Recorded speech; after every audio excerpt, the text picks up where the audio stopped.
우리 이제 8월 넷째 주 8월 28일 주일 예배 주님 앞에 드리도록 하겠습니다. 우리 잠깐 먼저 기도하겠습니다. 사랑과 은혜가 많으신 아버지 하나님, 오늘도 주님 은혜 가운데에 또 귀한 성인 허락하여 주시고 주어진 각 가정에서 주님 앞에 신령과 진정으로 예배드리게 하심을 감사드립니다. 오늘도 예수 그리스도의 이름을 높이며 그 십자가의 보혈 공로 의지하며 주님 앞에 나아갑니다. 오늘도 우리를 정케하여 주시고 또 우리의 예배를 흠양하여 주시옵소서.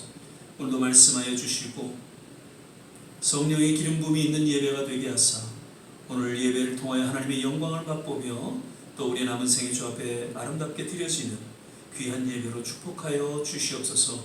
예배 전체를 주님께 의탁하며 예수님 이름으로 기도드립니다. 아멘. 찬송가 455장 주 안에 있는 나에게 함께 찬양드리겠습니다.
함께 계시고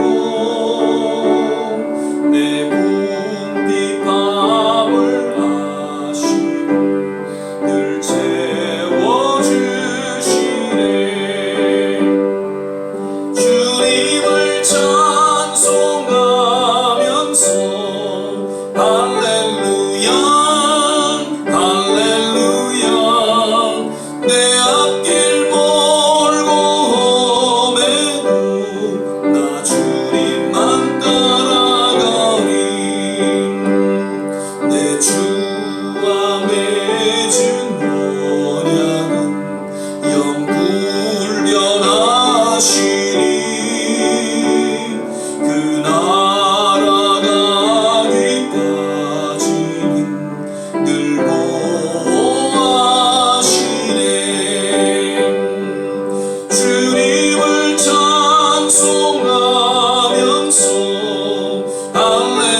사도신경 신앙 고백드리겠습니다. 전능하사 천지를 만드신 하나님 아버지를 내가 믿사오며 그 외아들 우리 주 예수 그리스도를 믿사오니 이는 성령으로 잉태하사 동정녀 마리아에게 나시고 본디오 빌라도에게 고난을 받으사 십자가에 못 박혀 죽으시고 장사한 지 사흘 만에 죽은 자 가운데서 다시 살아나시며 하늘에 오르사 전능하신 하나님 우편에 앉아 계시다가 저리로서 산 자와 죽은 자를 심판하러 오시리라. 성령을 믿사오며 거룩한 공예와 성도가 서로 교통하는 것과 죄를 사하여 주시는 것과 몸이 다시 사는 것과 영원히 사는 것을 믿사옵나이다. 아멘. 우리 찬송가 347장입니다. 겸손히 주를 섬길 때 찬양 부르신 후에 조한진 목사님 예배를 위해서 기도해 주시겠습니다.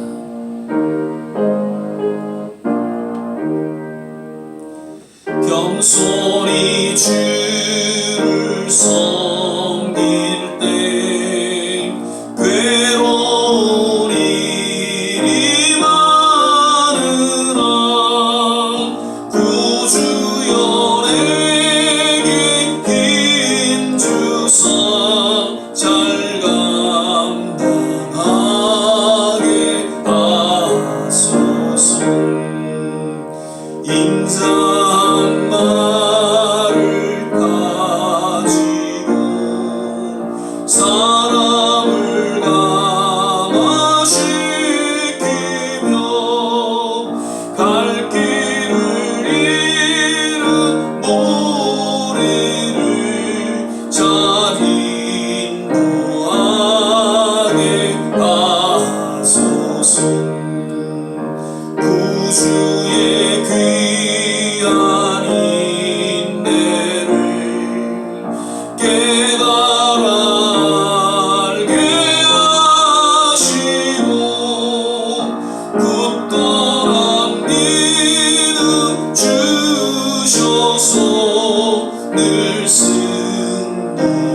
승리하게 하소서.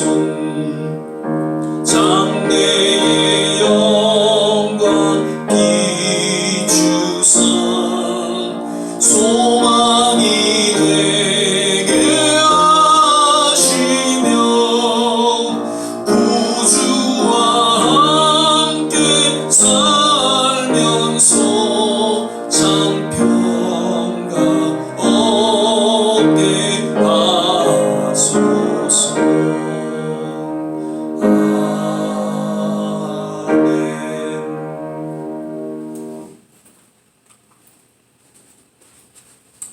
기도하겠습니다. 사랑과 은혜가 넘치는 하나님 아버지 감사를 드립니다. 어느덧 시간이 흘러 이제 8월의 마지막 주일로 저희가 이 자리에 모였습니다. 아버지 지난 8월 한 달 가운데에서도 주님이 저희와 함께 하셔서 한 사람 한 사람의 생활 가운데 주님께서 역사하시고 또 우리를 눈동자같이 보호하신 것도 감사를 드립니다. 아버지 지난 한 달을 되돌아보며 우리가 주님 말씀대로 살았는지 또 주님과 같이 동행하였는지 아버지 반성할 수 있도록 주여 인도하여 하게 하옵시고 우리가 주님 말씀대로 살아오지 못한 것이 있다면 이 시간 회개하고 다시 주님이 원하는 삶의 방향으로 다시 전환될 수 있도록 인도하여 주시옵소서. 우리가 날마다 사는 가운데 주님의 말씀을 열심히 보고 또 기도를 통하여서 주님이 원하시는 뜻이 무엇인지 잘 바라보고 잘 깨닫고 살아가는 저희들 될 수 있도록 인도하여 주시옵소서. 아직 날씨는 아직 많이 덥지만 이제 곧 여름이 끝나고 이제 곧 가을이 다가오는 이때 환절기에 우리 모든 성도님들도 건강 잘 보살필 수 있도록 인도하시고 건강한 가운데 주님의 사역을 잘 맡아서 감당해가는 또 모든 성도님들 될 수 있도록 인도하여 주시옵소서. 아버지 오늘도 말씀을 들으려고 저희가 이 자리에 모였습니다. 오늘도 목사님이 주시는 말씀 가운데 저희들이 많은 것을 깨닫고 또 주님의 은혜와 또 축복을 받는 시간 될 수 있도록 인도하시고 한 단계 더 깨달아지고 또 한 단계 신앙이 높아지는 그런 시간이 될 수 있도록 인도하여 주시옵소서. 또 나와 나의 가족만을 위하여 기도하는 것이 아니라 우리 이웃과 또 나라와 전 세계에 퍼져 있는 모든 우리도 신앙들을 위해 또 선교사님들을 위해 기도할 수 있는 저희들이 될 수 있도록 인도하여 주시옵시고 이 기도가 우리 주님 오시는 그날까지 계속될 수 있도록 인도하여 주시옵소서. 오늘 예배의 시종을 주께 부탁드리며 감사하며 예수님의 이름으로 기도드렸습니다. 아멘.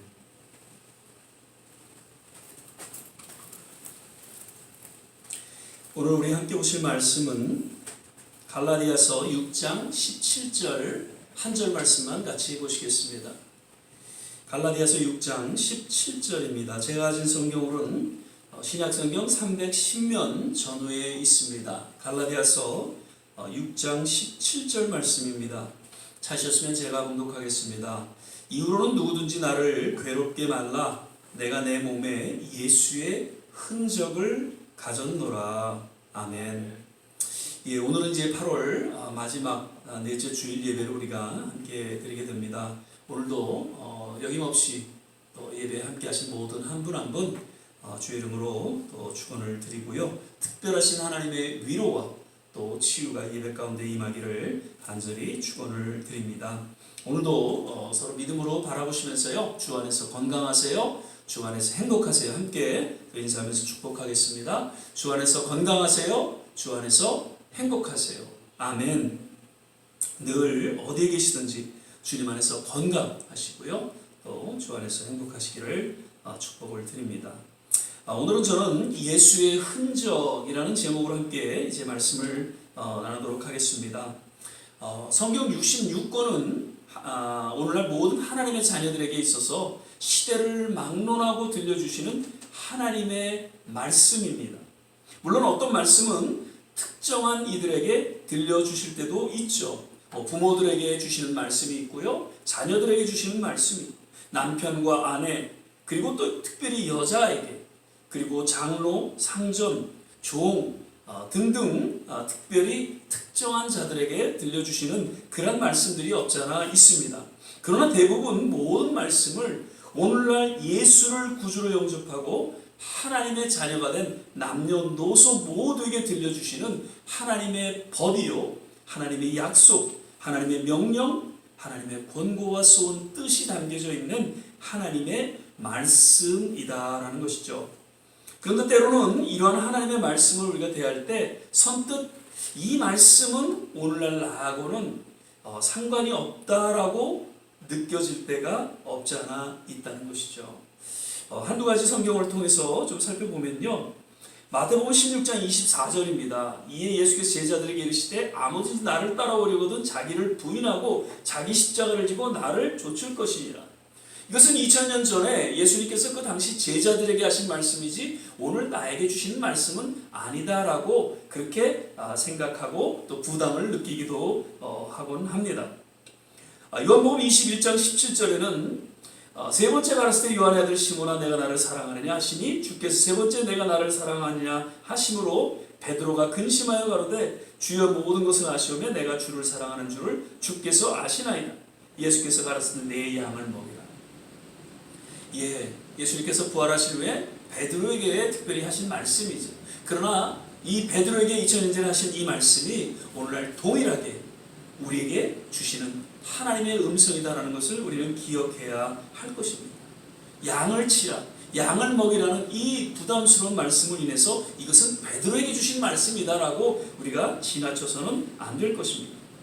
빌립보서 3장 7절 8절 말씀입니다. 그러나 무엇이든지 내게 유익하다는 것을 내가 그리스도를 위하여 다 해로 여길 뿐더러 또한 모든 것을 해로 여김은 내 주 그리스도 예수를 아는 지식이 가장 고상함을 인함이라.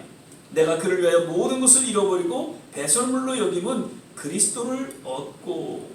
이 역시 사도 바울에게 고백한 내용이죠. 이 말씀은 사도 바울이 당시에 빌립보 교회를 향해서 주신 말씀이지 오늘날 내게 주시는 말씀은 아니다. 그렇게 우리가 생각하고 왠지 세상에 지식을 좇고 세상 것을 좇는 그러한 모습도 없지 않아 있다라는 것이죠. 갈라디아서 2장 20절입니다. 우리 찬양도 같이 했죠. 내가 그리스도와 함께 십자가에 못 박혔나니 그런즉 이제는 내가 산 것이 아니요 오직 내 안에 그리스도께서 사신 것이라. 이제 내가 육체 가운데 사는 것은 나를 사랑하사 나를 위하여 자기 몸을 버리신 하나님의 아들을 믿는 믿음 안에서 사는 것이다. 사실 이 말씀은 믿음의 본질을 소개해주고 있죠. 우리 모두는 예수 그리스도 십자가와 함께 못 박혔다라는 것이죠. 우리의 모든 죄, 정욕 다 십자가에 못 박고 이제는 부활하신 예수님을 인하여서 다시금 새 생명을 얻어 하나님의 자녀된 삶을 살아가게 된다는 것이죠. 그런데 왠지 십자가에 못 박혔다라는 이 말씀을 인해서 우리는 부담을 느끼고 이것은 사도 바울의 고백이지 나하고는 아무런 상관이 없다라고 그렇게 여기면서 때론 살아가는 그리스도인들도 없잖아 있다라는 것이죠. 오늘 본문 말씀입니다. 갈라디아서 6장 17절이죠.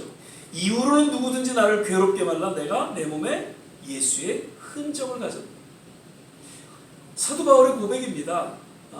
이 말씀 역시 평범한 우리에게는 별 관계가 없는 그런 말씀으로 들려질 수가 있겠지만 사실 하나님의 자녀인 또한 성도의 삶을 살아가는 우리 모두에게 동일하게 고백되어지고 선포되어져야 될 그러한 말씀이라는 것이죠. 그러면서 먼저 저는 말씀을 드립니다. 매일 매 순간 주님 부르시는 그날까지 이 사도 바울의 고백이 우리 모두에게 동일하게 고백되어지기를 간절히 축원을 드립니다. 한 번 더 우리가 고백하겠습니다. 이후로는 누구든지 나를 괴롭게 말라 내가 내 몸에 예수의 흔적을 가졌노라. 자, 그렇다면 사도 바울이 고백하고 선포했던 그 예수의 흔적은 과연 어떤 것이었습니까? 오늘날 우리 모두에게는 또한 어떠한 의미를 주고 있는지 또 몇 가지로 한번 좀 살펴보고자 합니다. 먼저는 사도 바울이 고백하고 있는 이 예수의 흔적이란 예수님의 십자가의 고난 못지않은 고난이 있었다는 것을 의미해주고 있는 것이죠. 자, 사도 바울은 다메섹 도상에서 예수를 만나게 되고 그의 삶이 완전히 변하게 됩니다. 예수를 믿는 자들을 핍박하던 모습에서 돌이켜 이제는 예수를 믿음으로 인해서 핍박을 받는 자가 되었던 것이죠. 그래서 한 시대의 복음을 전하는 과정 속에서 그는 수없는 고난이 따랐고 핍박이 따랐고 그 고난과 핍박 중에 더욱 성숙한 사도로서 오히려 사명을 잘 감당할 수 있었던 것을 여러 서신을 통해서 저는 고백하고 있는 것을 우리는 보게 됩니다. 고린도후서 11장 23절에서 27절까지의 말씀, 저희가 그리스도의 일꾼이나 정신없는 말을 하거니와 나도 더욱 그러하도다. 내가 수고를 넘치도록 하고 옥에 갇히기도 더 많이 하고 매도 수없이 맞고 여러 번 죽을 뻔하였으니 유대인들에게 40에 하나 감한 매를 5번 맞았으며 3번 태장으로 맞고 1번 돌로 맞고 3번 파산하는데 일주일을 기품에서 지냈으며 여러 번 여행의 강의 위협과 강도의 위협과 동족의 위협, 이방의 위험과 산의 위험과 시내의 위험과 광야의 위험과 바다의 위험과 거짓 형제 중에 위험을 당하고 또 수고하며 애쓰고 여러 번 자지 못하고 주림에 목마르고 여러 번 굶고 춥고 헐벗었노라. 물론 예수님께서 당하신 고난에 비교할 수는 없겠지만 사도로서 그 사명을 감당하고자 할 때 그에 못지않은 고난이 주어졌다는 것을 이 짧은 몇 절을 통해서 우리는 알 수 있다는 것입니다. 아마도 이러한 고난이 예수의 흔적으로 저는 여겨졌고 주 안에서 이것을 자랑하며 이야기하고 있다는 것이죠. 디모데후서 1장 8절입니다. 그러므로 내가 우리 주의 증거와 또는 주를 위하여 갇히나 된 나를 부끄러워 말고 오직 하나님의 능력을 조차 복음과 함께 고난을 받으라 라고 이야기하고 있습니다. 감옥에서 죽음을 앞두고 복음을 전하는 데 있어서 반드시 고난이 따르게 될 것이고 그 고난을 통해서 주어지는 하나님의 능력을 조차 오히려 주어진 사명을 잘 감당하기를 바라는 그런 사도 바울의 그 제자 디모데에게 향한 권고의 메시지인 것이죠. 한국교회에 한때 정말 전도왕으로 불리는 그런 사람들을 통해서 전도 집회가 여러 곳곳에서 일어나곤 했죠. 1년에 수백 명 전도하고 또 수천 명 전도했던 그런 이야기를 들으면서 정말 모든 교회 모든 성도들이 전도에 도전을 받게 되고 또 복음의 확장을 가져오게 되고 또 교회가 성장하는 그런 한 시대를 맞기도 했습니다. 그런데 그렇게 수백 명 수천 명 전도하는 과정의 이야기를 들어보면 얼마나 재미있는지 몰라요. 얼마나 또 웃기는지 몰라요. 그러나 그 뒷면에는 또 얼마나 고난과 핍박이 따르는지 역시 그 간증과 또 그 이야기를 들으면서 모든 성도들은 눈물을 또 훔치곤 했습니다. 아마도 그들 역시 오직 복음을 전하기 위해서 받은 그 고난을 인해서 예수의 흔적이 있음을 고백하고 선포하고지 않았는가 생각을 하게 됩니다. 그런데 왠지 오늘날 전도왕은 사라졌습니다. 아니, 전도왕이 사라진 것뿐만 아니라 전도 자체가 사라졌다고 그렇게 생각이 되어집니다. 왜 그렇습니까? 복음을 전하기 위해서 고난과 핍박이 따르기 때문에 그러한 고난과 핍박받기를 원치 않는 현대 그리스도인의 그러한 모습을 우리는 볼 수 있게 되는 것이죠. 로마서 8장 17절 18절입니다. 자녀이면 또한 후사 곧 하나님의 후사요 그리스도와 함께한 후사니 우리가 그와 함께 영광을 받기 위하여 고난도 함께 받아야 될 것이니라. 생각건대 현재의 고난은 장차 우리에게 나타날 영광과 좋게 비교할 수 없도다. 고난은 그리스도인에게 있어서 예수의 흔적이며 나아가 영광임을 사도 바울은 선포하고 있죠. 바라기는 우리 모두 사도 바울과 같이 그리고 예전에 그 전도왕과 같이 복음을 전하며 핍박과 고난을 또 받지는 못할지언정 적어도 주어진 가족들, 자녀들, 지인들에게 복음을 전하는 수고와 고난이 따르게 되기를 바랍니다. 그리고 무엇보다도 세상의 여러 유혹과 도전 가운데 주어지는 그 핍박과 고난에도 불구하고 묵묵히 우리의 신앙을 지켜나감으로써 우리 또한 예수의 흔적이 있노라라고 고백할 수 있게 되시기를 주의 이름으로 간절히 축원을 드립니다. 그리고 사도 바울이 고백하고 있는 이 예수의 흔적이란 진정 그에게 주어진 육체적, 정신적인 그러한 상처를 의미해주고 있다는 것이죠. 앞에서도 말씀드린 바와 같이 수없는 고난 속에 그의 몸과 정신은 아마도 만신창이가 되었을 것입니다. 목에 갇히기도 하고요. 매도 수없이 여러 번 죽을 뻔한 유대인들에게는 40에 하나 감한 매를 5번 맞았다라고 하고 3번 퇴장, 얼마나 수많은 그런 고난 속에 저가 복음을 전했는가를 우리가 알 수 있죠. 그리고 사도 바울은 알 수 없는 질병으로서 또 고통 가운데 하나님 앞에 기도하게 됩니다. 지난주에도 말씀드렸죠. 왠지 하나님께서는 사도로서의 그 사명을 감당하고자 할 때 교만하지 않도록, 자고하지 않도록 그 육체의 가시를 두었다라고 그렇게 고백하면서 하나님의 깊은 뜻을 깨닫고 약할 그때가 강함이다라는 것을 저는 고백하게 되죠. 그 멋진 고백도, 그 멋진 선포를 우리는 듣게 되지만 아마도 그 육체와 더불어서 심령 깊이 큰 상처로 더불어 저는 살아가게 되었을 것입니다. 그리고 이 상처가 그저 단순한 상처가 아닌 예수의 거룩한 상처로 여기면서 오히려 그 고통을 능히 이겨나갈 수 있었다는 것을 우리는 사도 바울의 여러 또한 고백을 통해서 또한 알 수 있다는 것이죠. 사실 이러한 모습은 유독 사도 바울에게만 있었던 일은 아니었습니다. 기독교 역사를 통해서 보면은 수많은 하나님의 사람들이 복음을 전하는 까닭으로 또 신앙의 정절을 지키려는 그러한 이유로 육신적으로 정신적인 상처를 갖게 되고 또 순교하게 이르게 되었음을 기독교 역사는 기록하고 있다는 것이죠.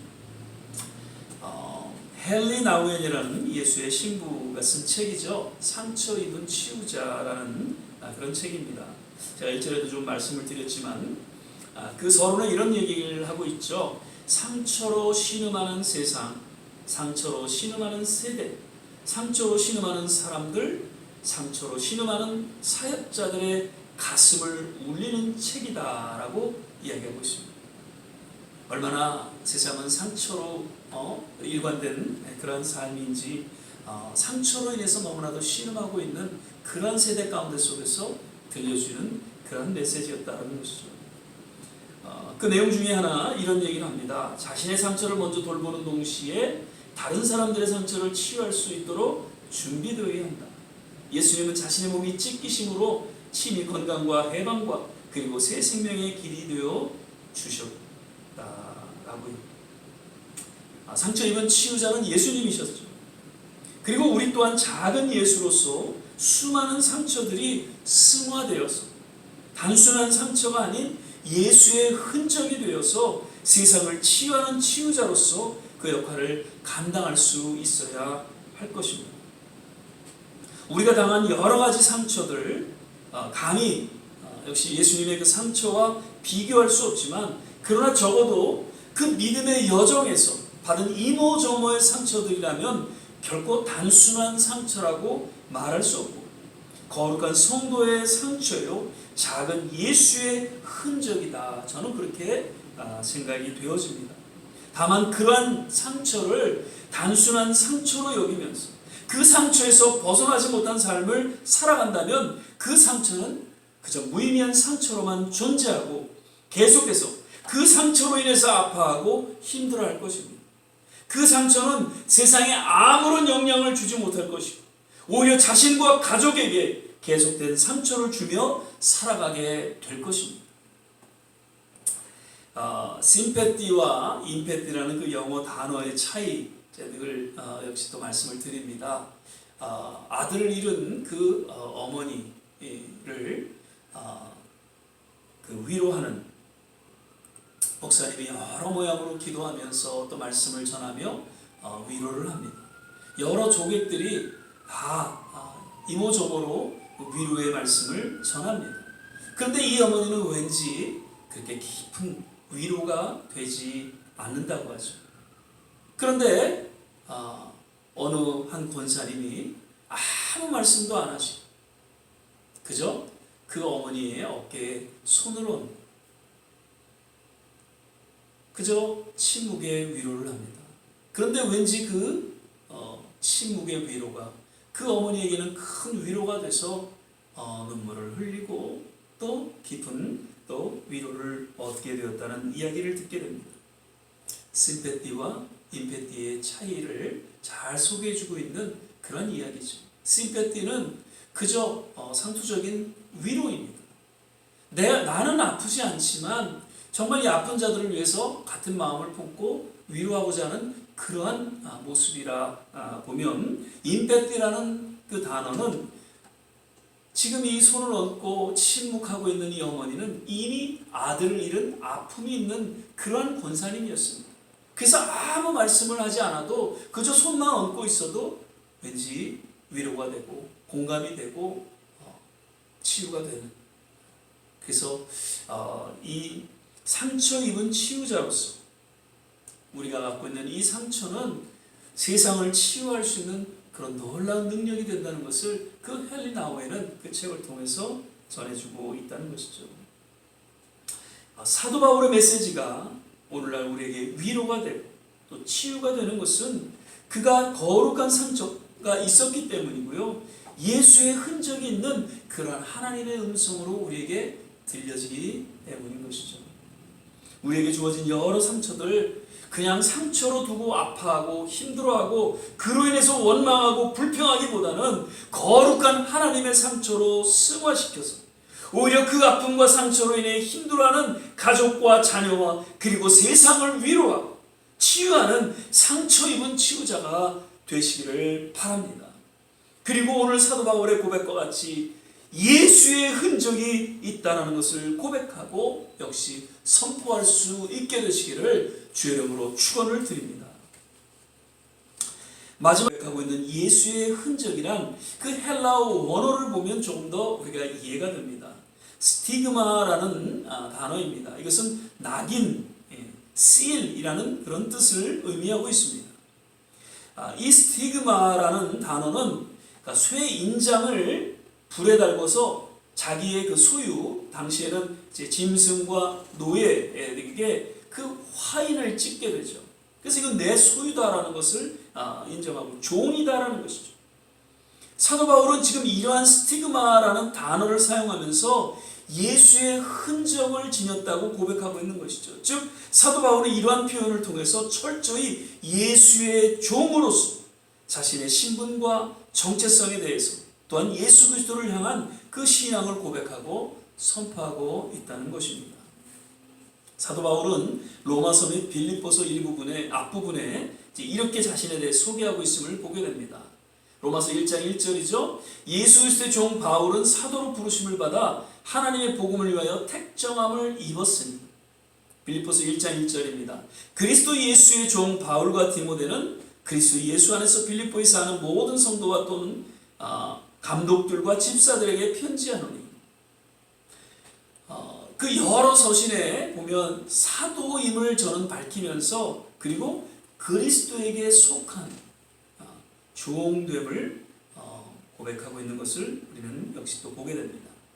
저는 가끔 이제 한국 대형교회 그 예배를 인터넷으로 이렇게 시청하면서 간혹 편치 않은 그런 순간을 맞곤 합니다. 그것은 다름 아닌 그 장로님들의 그 대표 기도죠. 어떤 때는 막 10분을 그냥 하시는 장로님도 계시는데, 물론 정말 진솔한 그런 기도의 내용이 담겨져 있지만, 그러나 예배 전체 그 흐름을 볼 때는 조금 짧게 하는 것이 좋지 않는가 그런 생각이 들기도 합니다. 그러면서 그 기도 가운데 하나님의 종님이라는 그런 호칭을 하고 합니다. 저는 이거는 아닌 것 같다 그렇게 생각이 되어집니다.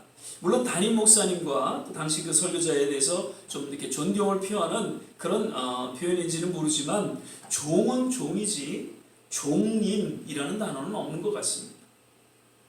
아마 당시에 사도 바울이 옆에 있었다면 아마 그 장로님 심한 책망을 듣지 않았을까 그렇게 생각이 되어집니다. 사도 바울은 그의 생에 늘 복음을 전할 때에 수많은 핍박과 고난이 따르면서 끝내 이제 순교하기까지 그 사도로서의 사명을 감당할 수 있었다는 것은 오직 예수의 종이라는 확고한 신앙이 있었다는 것이죠. 정말 예수의 종으로서 마치 예수의 흔적, 스티그마, 온몸에 마음에 새겨져 있음을 그는 분명하게 고백하고 이를 선포하고 있는 것이죠. 참 오래전 교회를 개척하고 열악한 상황에서도 묵묵히 목회에 열심을 내셨던 정말 60년대, 70년대 그 선배 목회자들의 그런 모습들을 바라보면서 참 깊은 존경을 하지 않을 수가 없죠. 그들은 정말 동일한 그 신앙 고백, 모두의 동일한 신앙 고백이 있다면 아마 이러한 고백이 있지 않았나 그렇게 생각이 되어집니다. 예수 그리스도의 종된 나 누구누구 목사라는 것이죠. 종이었기 때문에 내 뜻대로 내가 원하는 대로 살지 않았고 그저 주인 대신 예수 그리스도께서 명령하신 대로 순종하며 살아왔다는 것이죠. 지금은 이제 고인이 되셨죠. 코로나의 그 동양 선교교회, 지금은 이제 친구교회로 바뀌어서 이제 릴럭으로 옮겼습니다만, 그 개척했던 고 김유관 목사님 이야기를 들어보니까 제가 아는 그 장로님께서 얘기를 해주셨어요. 서울의 그 한국의 서울 그 신림동에서 한 1,500명이 넘는 큰 교회에서 담임을 하고 계셨다고 하죠. 그런데 갑자기 기도하는 중에 하나님께서 뉴욕에 가서 교회를 개척하라는 그런 음성이 들려졌다고 해요. 근데 그 음성을 듣고 이 목사님은 그저 순종하면서 아무것도 지니지 않냐고 오직 뭐 그 장로님의 이야기를 들고 007 가방 하나 들고 호를 다니신 뉴욕에 오셔서 코로나에 교회를 개척하셨다고 하죠. 이 뭐 가족들도 이해할 수 없고 당시 그 교회 장로님들도 도무지 이해할 수가 없었다는 것이죠. 사모님도 뭐 이거는 어떻게 같이 따라 나서긴 했지만 이거 뭐 아무것도 준비가 되지 않은 상황 속에서 정말 난감했다고 하죠. 그러나 이제 교회를 개척하고 함께 예배를 드리면서 교회가 성장하고 부흥하는 그런 모습들을 보면서 모두가 정말 하나님의 특별하신 섭리가 있었구나라는 것을 저들은 느꼈다고 고백을 합니다만, 그 목사님은 정말 예수 그리스도의 종으로서 주인의 명을 쫓아 순종하고 착하고 충성된 그러한 종이었음을 그런 그 생애를 통해서 잘 드러내주고 있고요. 그 역시 예수의 흔적을 지닌 하나님의 사람이었다라고 생각이 되어집니다. 교회를 섬기는 목사, 전도사, 장로, 권사, 집사, 성도 모두는 하나님의 종이다라는 것을 늘 기억해야 할 것입니다. 종이기에 내 마음, 내 뜻대로 하지 않고 오직 주인 되신 하나님의 뜻대로 충성하고 헌신에 임하는 참으로 예수의 흔적이 드러나고 또한 고백하는 하나님의 귀한 권속들이 되시기를 거듭 주의 이름으로 축원을 드립니다. 말씀을 맺겠습니다. 오늘 본문 말씀을 통해 사도 바울은 자기의 몸에 예수의 흔적이 있다고 고백하죠. 이는 그의 생에 복음을 전하기 위해서 수많은 핍박과 고난이 있었음을 또한 드러내고 있고요. 무엇보다도 그로 인해서 몸과 마음 깊이 여러 상처가 주어졌음을 역시 고백하고 있습니다. 오직 주님을 위해서 받게 된 그 마치 훈장과도 같은 예수의 흔적이라는 것이죠. 그러면서 그토록 복음을 위해서, 교회를 위해서 순교까지 희생을 아끼지 않았다는 것은 오직 예수 그리스도를 주인으로 모시고 있는 종이었음을 역시 고백하고 선포하고 있습니다.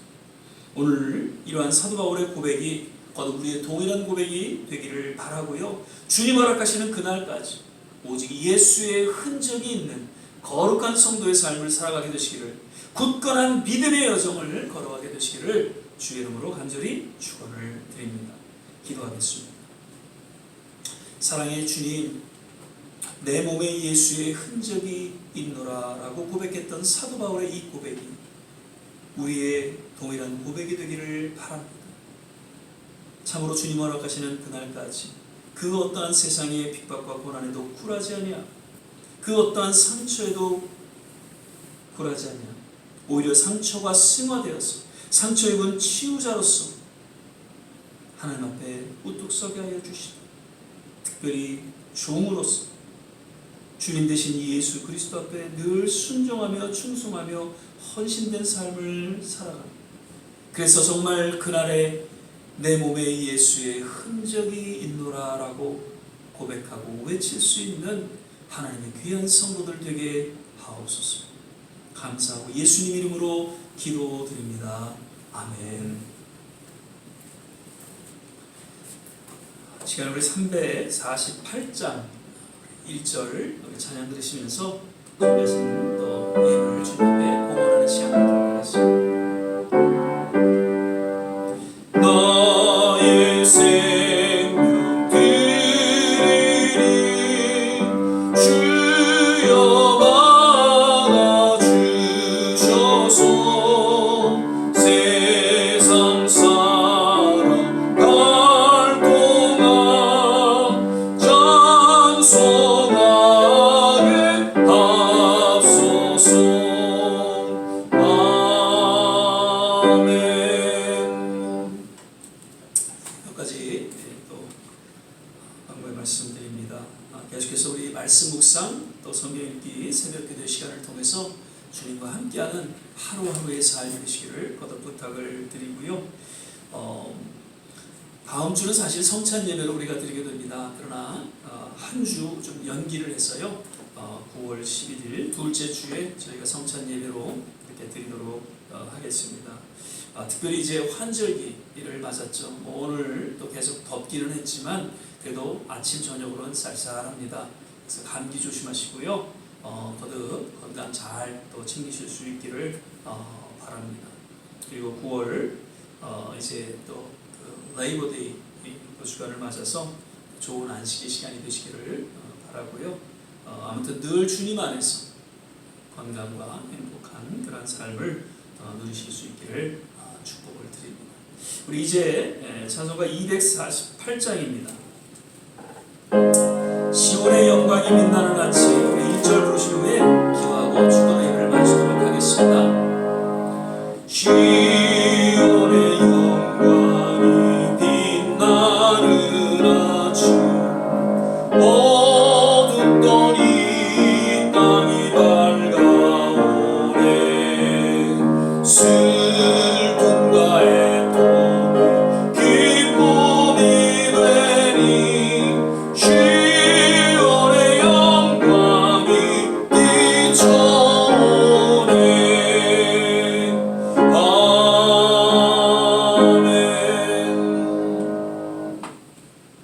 사랑과 은혜가 많으신 아버지 하나님, 오늘도 예배 가운데 주님 함께 하심을 인하여 감사와 찬양과 영광을 올려드립니다. 오늘 사도 바울의 이 고백이 우리의 동일한 고백이 되기를 거듭 간절히 원하며 정말 우리 남은 생에 예수의 흔적이 있노라라고 또한 외치고 선포하는, 그래서 정말 주님의 제자로서의 믿음의 삶의 여정을 걸어갈 수 있도록 하나님께서 우리의 모든 삶을 주관하시고 인도하여 주시옵소서. 그 어떠한 고난 여정 속에서도 결코 굴하지 아니하고 오히려 상처 입은 치유자로서 세상을 치유하는, 그리고 주님의 종으로서의 이 믿음의 헌신된 삶을 우리가 살아갈 수 있도록 하나님께서 함께 하시고 또 우리 가운데 역사하여 주시옵소서. 우리의 위기 가운데 있는 우리 조국을 위해서 우리가 기도하고 이 미국을 위해서 기도합니다. 거듭 영적인 각성과 부흥이 각 교회를 통해 일어나게 도와주시고, 주님 무엇보다도 이 마지막 때의 복음을 전하는 그러한 기수로서의 역할을 우리 조국과 이 미국이 잘 감당할 수 있게 하여 주옵소서. 아직도 전쟁 가운데 어려움을 겪고 있는 우크라이나를 하나님 불쌍히 여겨주시고 속히 전쟁이 그치게 하시고 참된 평화가 임하게 도와 주옵소서. 우리 모든 성도님들 어디에 계시든지 늘 건강으로 지켜보아 주시고 주님 함께하여 주시옵소서.